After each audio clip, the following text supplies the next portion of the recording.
अब देखो तुम्हें लग रहा होगा कि हर चीज में ब्रह्मास्त्र घुसाना जरूरी है क्या, बट मेरी जान ये वो वाला ब्रह्मास्त्र नहीं है, ये मुहावरा वाला ब्रह्मास्त्र है। अभी फिलहाल एमसीयू की जो हालत है, हर चीज में जो वो हकता फिर रहा है ना, ये सब भी छोटा पड़ रहा है यहाँ पे। हर चीज में जो एमसीयू को दस्त लगे हुए हैं ना, उस हिसाब से उसको लिटरली एक ब्रह्मास्त्र की जरूरत है, और सीक्रेट इन्वेजन उसके लिए वाकई एक ब्रह्मास्त्र साबित हो सकती है। क्योंकि एमसीयू ब्लैक पैंथर के बाद एक काफी सीरियस एंड डार्क टोन पकड़ने वाला है, एंड ये सीरीज ब्लैक पैंथर के साथ भी कनेक्ट होने वाली है। कैसे होगी, किस हद तक होगी, वो बाद में बताऊंगा। पहले इसका जो ऑफिशियल ट्रेलर लॉन्च हुआ है उसके बारे में बात कर लेते हैं, क्योंकि ये काफी ज्यादा इंटरेस्टिंग है। जितना दिख रहा है उससे बहुत ज्यादा इंटरेस्टिंग है। आपको समझ नहीं आएगा इसमें कौन असली है और कौन नकली। तो ये सीरीज कॉमिक्स की सीक्रेट इन्वेजन स्टोरी लाइन से इंस्पायर्ड है, बट जहां कॉमिक्स वाले इवेंट एक फुल फ्लेश्ड एक्शन एडवेंचर थी, वहीं उसका ये लाइव एक्शन वर्जन एक पॉलिटिकल थ्रिलर होने वाला है। और आप फील कर सकते हो कि इसका पैटर्न एमसीयू की अभी तक की ऑलमोस्ट सबसे बड़ी critical acclaimed movie captain America winter soldier से काफी हद तक मैच करता है, इवन इसका बैकग्राउंड म्यूजिक भी। सबसे पहले बात करते हैं इस सीरीज की टाइमलाइन की। तो ये सीरीज एमसीयू के और निक फ्यूरी के भी पास्ट एंड प्रेजेंट दोनों को एक्सप्लोर करेगी, और थैनोस की स्नैप और स्मार्ट हल्क की ब्लिप के बीच के 5 सालों में इंटरनेशनल जियोपॉलिटिक्स किस तरह से कॉम्प्रोमाइज हुई उसके बारे में बात करेगी, और फाइनली किस तरह से अपना निक फ्यूरी अपने साथियों की हेल्प से इस सब का सामना करता है, वो सब हमें इसमें देखने को मिलेगा। और साथ ही सीरीज में हमें देखने को मिलेगा निक फ्यूरी का असली पोटेंशियल। जी हाँ, अभी तक असली निक फ्यूरी हमने एमसीयू में देखा ही नहीं है। ये सीरीज अर्ली 23 में हमें देखने को मिलेगी, और इसमें 6 एपिसोड्स होने वाले हैं, जिनकी लेंथ 40 से 50 मिनट के बीच होगी। तो काफी सारा माल देखने को मिलेगा हर एपिसोड में। तो शुरुआत करते हैं इसके ट्रेलर की। तो ट्रेलर में हमें सबसे पहले देखने को मिलता है कि अपने निक फ्यूरी भाई साहब इतने सालों बाद अर्थ पे वापस आए हैं, और फिर वो मारिया हिल से मुलाकात करते हैं रशिया में जाके। यहाँ इस दरवाजे पर जो साइन बोर्ड लगा हुआ है ना, वो रशियन लैंग्वेज में है। और अगर तुम्हें ये लग रहा है कि इस पे लिखा है नो स्मोकिंग, तो मेरी जान तुम ऑलमोस्ट गलत हो। इस पे लिखा है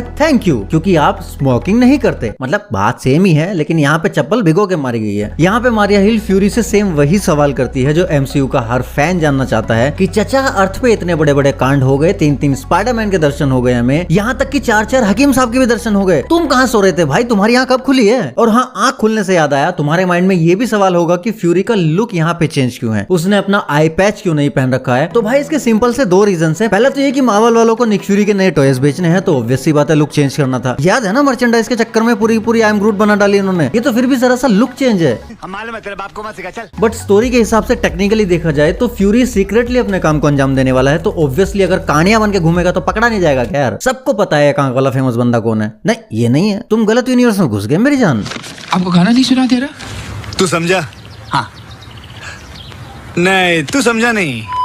लेकिन हाँ, हमें ये अपने प्रॉपर लुक में भी दिखेगा सीरीज में, जो कि शायद 4th एपिसोड में दिखेगा। अब 4th एपिसोड में क्यों मुझे नहीं पता, मुंह में आया मैंने बक दिया। खैर, तो मारिया के सवाल का जवाब चाचा ने दिया कि इस बार गड़बड़ थोड़ी ज्यादा बड़ी है, इवन बहुत बड़ी है, तो मुझे खुद ही आना पड़ा। तो आधे सवाल का जवाब तो मिल गया, बट आधे का जवाब इस सीरीज के आने पे ही मिलेगा। इसके बाद फ्यूरी सीधा पहुंचता है अपने वॉर मशीन यानी कि रोडी से मिलने। अब क्योंकि ऑब्वियसली अर्थ पे आने के बाद जब उसने अपने पुराने अवेंजर्स साथियों के बारे में पता किया होगा, तो उसको वही पता चला होगा जो कि रात हमें D23 में फाइगी बाबा ने कहा कि अब अवेंजर्स जैसी कोई चिड़िया अर्थ पे नहीं पाई जाती भाई, ये प्रजाति कब की विलुप्त हो चुकी है। तो टेक्निकली यही वजह है कि फेज 4 और 5 में हमें कोई भी एवेंजर्स की मूवी देखने को नहीं मिल रही है, और इसी कमी को पूरा करने के लिए थंडरबोल्ट्स की टीम को सेटअप किया जा रहा है, और कसम से बहुत फालतू लग रही है भाई फिलहाल तो। बट कल जब वीडियो बनाऊंगा इस पे तो हो सकता है मेरे विचार चेंज हो जाए। अब टाइटल थंबनेल में क्या लिखना है वो सब उस पर डिपेंड करेगा। कभी कभी लगता है कि आप उन्हीं भगवान है।